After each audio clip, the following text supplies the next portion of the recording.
ายดีทิ้งอายอยู่บ้านนากอดหมอนน้ำตาไหลลงพื้นหน้าใจ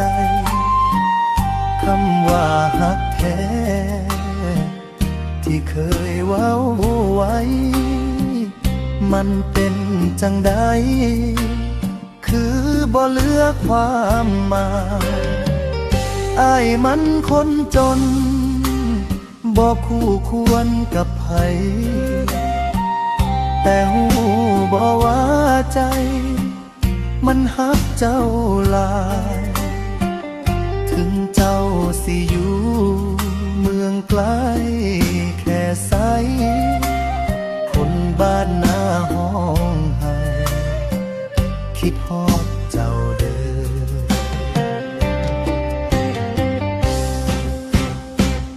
กอดหมอนแทนเจ้าเหงาอยู่ใต้แสงจันทร์เสียงกบเขียดมันยังห้องคือเก่า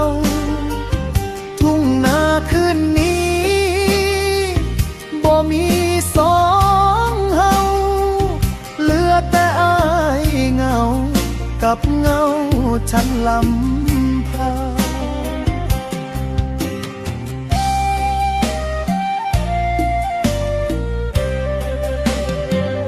เจ้าคงสิสุข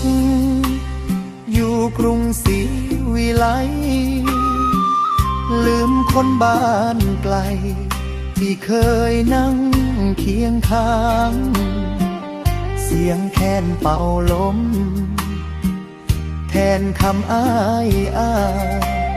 ว่าหักเจ้าบ่จางแม้เจ้าบ่คืนมา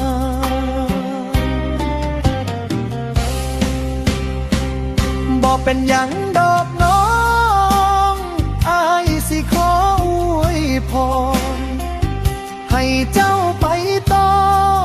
กับทางที่เลือกใหม่ส่วนหน้าทุ่งนี้อ้ายสิยืนด้วยใจบ่ห้องเรียกให้กลับมาอีกแล้ว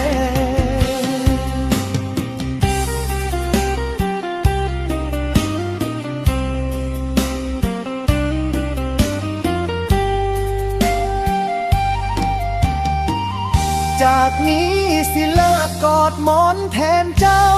สิเอาแรงเงาไปไถนาปลูกฝันถ้าเจ้าสิถามว่าอ้ายยังฮักกันบ่ตอบได้คำเดียวสั้นเส้นว่าเค